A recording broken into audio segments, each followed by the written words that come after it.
They're absolutely greatly. Lovely.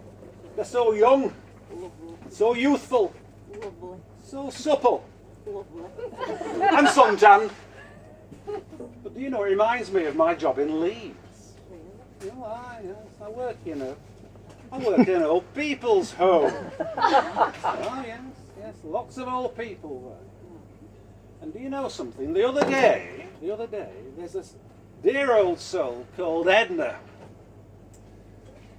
And I was having a chat with her over coffee and biscuits. And she told me this story. You wouldn't believe what she told me. Go on then. Should I? Try me. All right, I'll try it. I said, where have you been, love? And she said, I've been to Amsterdam. I said, Amsterdam? She said, yes. I said, what did you do in Amsterdam?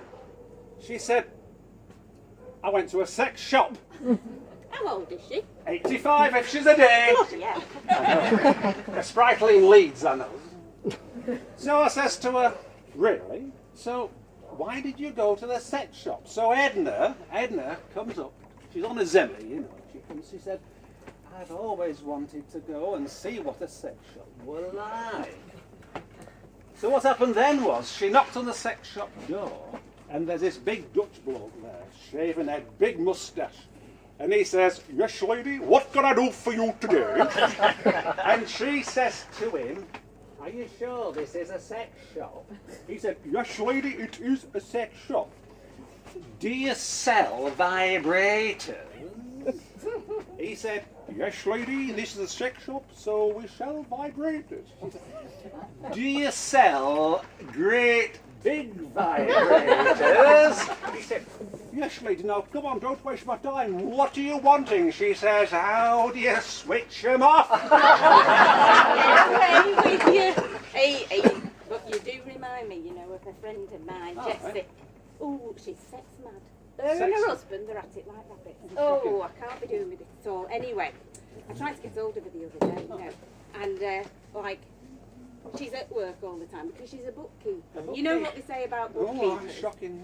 They like a bit of double entry. So anyway, I was trying to get hold of her and I couldn't. So I sent her an email. And I got this out of office on the email and it said, I'm out of office at an interview. And if I don't respond, that's because I have got the job. But if I don't get the job, then beware of my mood. So anyway, I rang her that night. She didn't get the job. Well, what a mood. Bloody hell. Anyway, I didn't get the job and she said, I'm not in a good mood at all. And I've just had a big argument with my husband. Well, her husband's just as bad. He's a sex maniac. So? Yeah, oh, he is. And he's a landscape architect. You know what they say about them, don't you? They dig it in deep. And that's what the outrage. Oh, see you, love. Hiya, love. You all right? Yeah, all right, yeah. Yeah? Settling in? Yeah, it's all right. They're a bit funny, aren't they? They're a bit sex mad. Oh, I know. Tell me about it. Yeah, and they're a bit, you know, I work, back home I work in a lunatic asylum.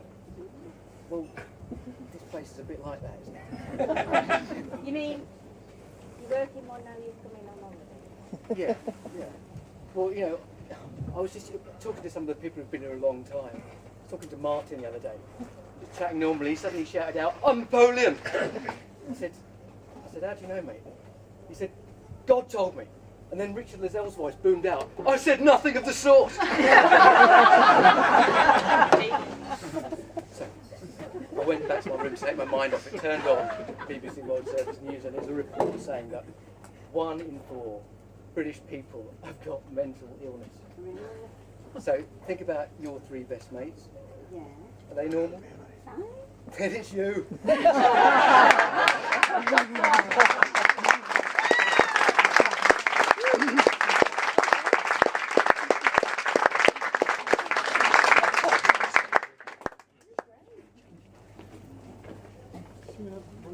Roger. How about you, Roger? Rog. All right. Need a chair, mate. I will. And we'll try and sort some lights out. I need to Do you want this chair, Roger? Yeah, the side. Yeah. I'll bring Put it that- down.